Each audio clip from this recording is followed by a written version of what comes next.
அந்த இரவு மழை சாரலாக பெய்து கொண்டிருந்தது. ராதாவின் மனதில் ஒரு மாதிரியான சலனம், ஒரு கனமான அமைதி நிறைந்திருந்தது. வழக்கம் போல் வீடு திரும்பிய கணவன் முரளி சாப்பிட்டு விட்டு ஒரு இரவு பத்திரிகையை பார்த்து கொண்டிருந்தார். 15 வருடங்களானாலும் இந்த வீட்டில் ஏதோ ஒரு முக்கியமான சத்தம் என்றென்றும் இல்லாமல் போய்விட்டது போல் எண்ணினாள் ராதா. அந்த வெறுமையை நிரப்புவதற்காகவே அவர்கள் குழந்தைகள் உள்ள தம்பதிகள் வீட்டுக்கு அடிக்கடி செல்வார்கள். முரளியின் தம்பி ராஜா, அவன் மனைவி பிரியா. அடுத்த வாரம் இருந்தது ராஜாவின் பெண் சுஜாவின் 6ஆம் பிறந்த நாள். ராதா சுஜாவுக்கு என்ன வாங்கலாம் என்று கேட்டார் முரளி பத்திரிகையை மூடிக்கொண்டே. அவளுக்கு அந்த பிரின்சஸ் கட் டால் ஹவுஸ் தான் மனசு. கடந்த வாரமே பிரியா சொன்னாள் என்றாள் ராதா சமையல் அறையில் பாத்திரங்களை அடுக்கிக் கொண்டே. முரளி சிரித்தார். சரி, நாம் அதையே வாங்கிடுவோம். ராஜா எப்போ பீச்சுக்கு குடும்பத்தோட வர சொல்றானோ அப்போ கொண்டு போவோம் என்றான் ராஜா. அந்த பெயர் கேட்டதும் ராதாவின் இதயத்தில் ஒரு சிலிர்ப்பும் அதை தொடர்ந்து ஒரு பெரும் குற்ற உணர்வும் குடிபுகுந்தன. ராஜா முரளியை விட 5 வயது இளையவன். முரளி எப்போதும் கடினமாக உழைக்கும் குடும்பத்தின் பொறுப்பை ஏற்றுக்கொள்ளும் ஒரு சாதாரண மனிதராக இருந்தார். ராஜா அதற்கு நேர்மறையானவன். வாழ்க்கையை ஒரு விளையாட்டாக கருதுபவன், அதிகம் பேசுபவன், அதிகம் சிரிப்பவன், எப்போதும் எல்லோரின் கவனத்தையும் ஈர்ப்பவன். ராதாவுக்கு மனசாட்சியின் குத்தல் இன்னும் கூர்மையாக இருந்ததற்கு காரணம் சில வருடங்களுக்கு முன்பு நடந்த ஒரு நிகழ்வுதான். அது சூட்சமமான எல்லை மீறிய நட்பாக தொடங்கி ஒரு இரவு முழுவதும் நீடித்து தவறாக மாறியது. அந்த இரவு முரளி நகரத்திற்கு வெளியே ஒரு பயணத்தில் இருந்த போது ராதா காய்ச்சலால் படுத்த படுக்கையாக இருந்த போது ராஜா வந்து அவளை கவனித்தது. அந்த கவனிப்பு, உணர்ச்சிகளின் தவிப்பு, தனிமையின் பயம் எல்லாமாக சேர்ந்து ஒரு தவறை பிறப்பித்தன. அதன் பிறகு இருவரும் அந்த விஷயத்தை மூடி மறைத்தார்கள். ராதா அதை மறக்க முயன்றாள். ஆனால் ராஜா, அவன் மட்டும் அதை மறக்கவில்லை போல் அவனுடைய பார்வைகளில் சில சமயம் அது தெரிந்தது. சுஜாவின் பிறந்த நாள் வந்தது. பெரிய வீடு, ஜாலி திரை, பலவன பலூன்கள், சிறுவர் சிறுமிகளின் கலகலப்பு. ராதாவும் முரளியும் அந்த பிரின்சஸ் கட் டால் ஹவுஸை கொண்டு சென்றார்கள். சுஜா மகிழ்ச்சியில் துள்ளி குதித்தாள். ராஜா அணைத்து கொண்டான். அண்ணி, நீங்க தான் ரொம்ப நல்லவங்க. சுஜாவுக்கு உங்ககிட்ட இருக்கிறதுனாலே இவ்வளவு சந்தோஷம் என்றான். அந்த வார்த்தைகளில் ஒரு விசேஷமான அர்த்தம் இருப்பது போல் ராதாவுக்கு தோன்றியது. பிரியா வந்து, அண்ணி உங்ககிட்ட ஒரு முக்கியமான விஷயம் பேசணும், கொஞ்ச நேரம் வெளியே வாங்களேன் என்றான். வீட்டின் பின்புறம் இருந்த சிறு தோட்டத்தில் பிரியாவின் முகம் கவலையால் நிறைந்தது. அண்ணி, எனக்கு ராஜாவின் மேல் சந்தேகம் வருது என்றாள். ராதாவுக்கு இதயம் ஒரு நிமிடம் நின்றது. என்ன பிரியா, என்ன சமாச்சாரம் என்று கேட்டாள். கடந்த மாதம் அவன் ஒரு திருமண விழாவிற்கு போனான். அப்போது இருந்து ஒரு பொண்ணோட தொடர்பு இருக்கு. போன்ல ரகசியமா பேசுவான். நேற்றிரவு அவன் போன் சார்ஜ் பண்ணிக்கிட்டு இருந்தான். நான் ஒரு பார்வை பார்த்தேன். அந்த பொண்ணுக்கு அனுப்பின மெசேஜ்ல, நீ என் வாழ்க்கையின் அர்த்தம், என் மனைவி பிரியாவுக்கு நீ தெரியாது, ஆனால் உன்னோடுதான் என் மனசுன்னு இருந்தது அண்ணி. பிரியா கண்ணீர் விட்டு கொண்டிருந்தாள். ராதாவுக்கு மூச்சு திணறியது. ராஜா, அவன் மீண்டும் அதே பாதையில் நடக்கிறான். ஆனால் இந்த தகவலை சொல்வதா வைத்துக் கொள்வதா என்று தெரியவில்லை. அவள் தான் ராஜாவுடன் தவறு செய்தவள். இப்போது பிரியாவுக்கு ஆறுதல் சொல்வதா, என்ன செய்வது என்று குழம்பினாள். பிரியா, கவலைப்படாதே, ஏதோ தவறான புரிதல் இருக்கும், நான் ராஜாவிடம் நேரடியாக பேசுகிறேன் என்றாள். ராதா அன்று இரவு வீடு திரும்பிய பிறகு ராதாவால் அமைதியாக இருக்க முடியவில்லை. அவள் துணிந்து ராஜாவுக்கு ஒரு மெசேஜ் அனுப்பினாள். பிரியா எல்லாம் தெரிந்து கொண்டு விட்டாள். நீ என்ன செய்து கொண்டிருக்கிறாய், இது சரியல்ல என்றாள். ராஜாவின் பதில் விரைவாக வந்தது. அண்ணி, அது ஒன்றுமில்லை, ஒரு சின்ன விஷயம், நீங்க கவலைப்படாதீங்க. பிரியாவை சமாளிச்சுக்கிறேன். ஆனா நான் உங்களை சந்திக்க விரும்புகிறேன். நாளை மாலை நம்ம பழைய ஸ்பாட் கடற்கரை காஃபி ஷாப்பில் என்றான். ராதாவின் கைகள் நடுங்கின. வேண்டாம் ராஜா, அது சரியில்லை என்றாள். அது முக்கியம், பிரியாவின் விஷயம் மட்டுமல்ல, நமக்கான விஷயம், வர முடியுமா என்று கேட்டான். மறுநாள் மாலை ராதா ஒரு பெரிய தவறு செய்வது போல் உணர்ந்து கொண்டே கடற்கரை காஃபிக்கு சென்றாள். ராஜா ஏற்கனவே அங்கே இருந்தான். அவனுடைய முகத்தில் ஒரு விசித்திரமான அமைதி இருந்தது. ராதா, இப்போது நான் உன்னை அண்ணி என்று அழைக்க மாட்டேன். நான் இன்னும் அந்த இரவை மறக்கவில்லை. அது என் வாழ்க்கையின் மிக அருமையான நினைவு என்றான். ராஜா, அது ஒரு தவறு, நாம் மறந்துவிட வேண்டும். இப்போது நீ பிரியாவுக்கு எதிராக மற்றொரு தவறை செய்து கொண்டிருக்கிறாய் என்றார். ராஜா பலமாக சிரித்தான். ராதா, நீ ஏமாந்து போனாய். அந்த மெசேஜை நான் வேண்டுமென்றே எழுதினேன். பிரியா பார்க்க வேண்டும் என்றுதான். நான் உன்னை சந்திக்க ஒரு காரணம் வேண்டும் என்று சிரித்தான். அதற்கு ராதா, என்னை ஏன் இப்படி செய்தாய் என்று கேட்டார். ஏனென்றால் நான் உன்னை இன்னும் விரும்புகிறேன். நீ என் அண்ணனின் மனைவிதான், ஆனால் நீ என் இதயத்தின் ராணி. நான் பிரியாவை விவாகரத்து செய்து கொள்ள தயார். நீயும் முரளியை விட்டு விலகி வா, நாம் இருவரும் இணைந்து வாழலாம் என்றான். ராதா அதிர்ச்சியால் மூக்கின் மேல் விழித்தாள். அவன் பைத்தியமாகிவிட்டான்.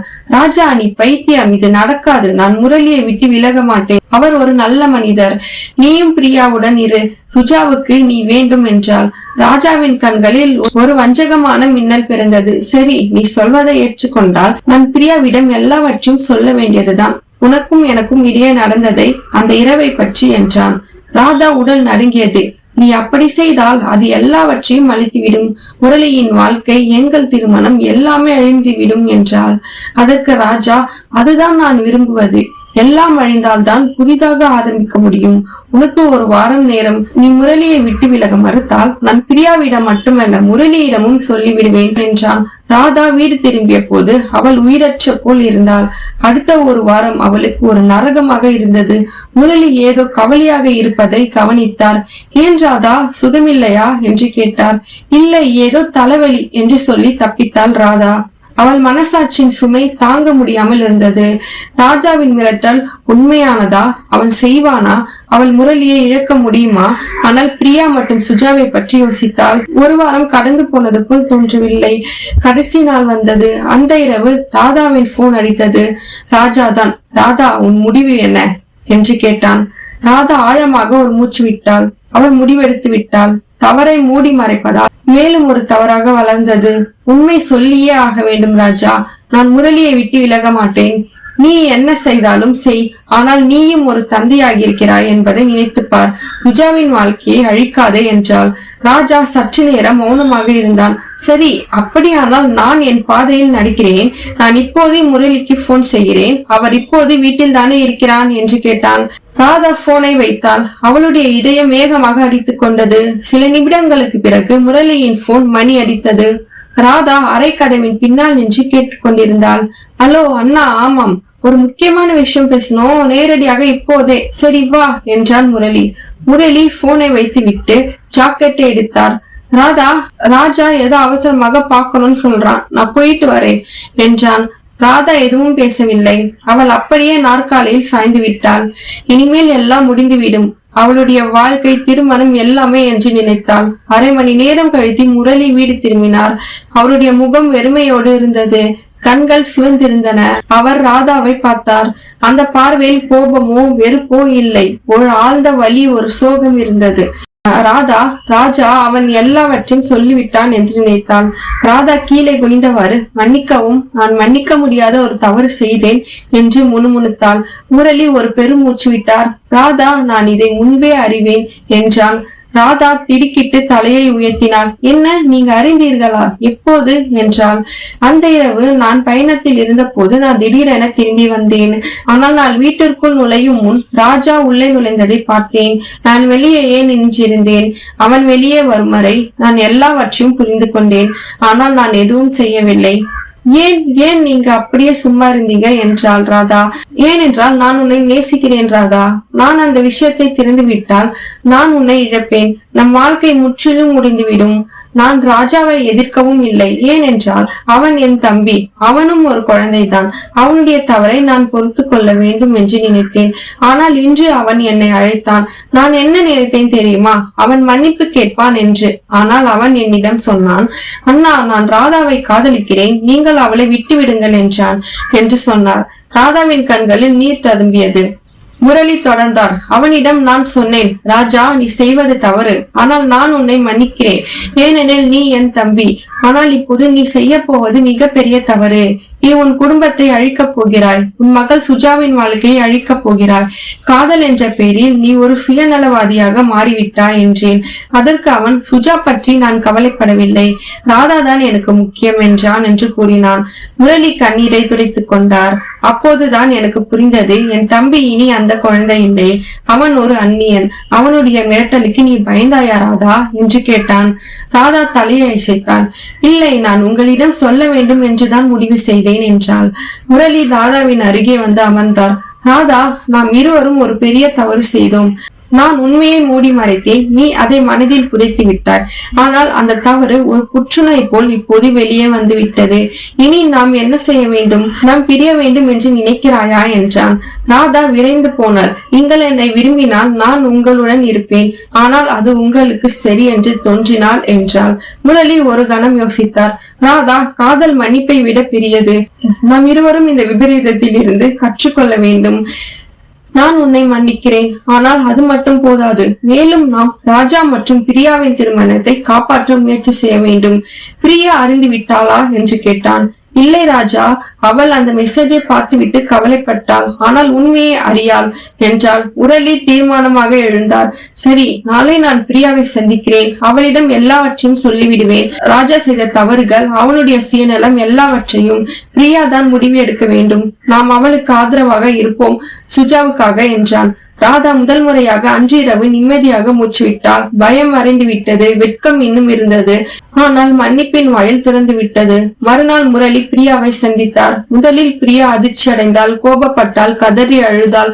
ஆனால் முரளியின் நேர்மையும் ராதாவின் துணிவும் அவர்கள் குடும்பத்தை காப்பாற்ற வேண்டும் என்ற ஆசையும் இறுதியில் பிரியாவின் இதயத்தை வென்றன. அவள் ராஜாவை மன்னிக்க முடியும் என்று சொல்லவில்லை, ஆனால் சுஜாவின் எதிர்காலத்திற்காக அவள் முயற்சி செய்வதாக சொன்னாள். ராஜா தனது சுயநலத்தின் விளைவாக தனது குடும்பத்தின் மரியாதையும் அன்னியின் நம்பிக்கையும் மனைவியின் அன்பையும் இழந்தான். அவன் வீட்டை விட்டு வெளியேறினான். ஆனால் முரளி மற்றும் பிரியா அவனை முற்றிலும் வெளியே தள்ளவில்லை. அவனுக்கு ஒரு வாய்ப்பு கொடுத்தார்கள் தன்னை திருத்திக் கொள்ள. ராதா மற்றும் முரளியின் திருமணம் ஒரு புதிய அர்த்தத்தை பெற்றது. அது இனி ஒரு வெறும் பழக்கத்தின் பிணைப்பு அல்ல, அது மன்னிப்பு, பொறுமை மற்றும் உண்மையான அன்பின் அடிப்படையில் மீண்டும் கட்டப்பட்டது. அந்த இரவு ராஜா செய்த காரியம் ஒரு விபரீதத்தை தொடங்கியது. ஆனால் அந்த விபரீதமே இறுதியில் ஒரு குடும்பத்திற்கு உண்மையான வலிமை என்னவென்று கற்றுக் கொடுத்தது. அது உண்மையை மறைப்பது அல்ல, அதை எதிர்கொண்டு அதிலிருந்து கற்று முன்னேறுவதுதான் என்பதை. இது மாதிரி வீடியோ உங்களுக்கு பிடிச்சிருந்தா ப்ளீஸ் லைக் பண்ணிட்டு நம்ம சேனலை சப்ஸ்கிரைப் பண்ணுங்க.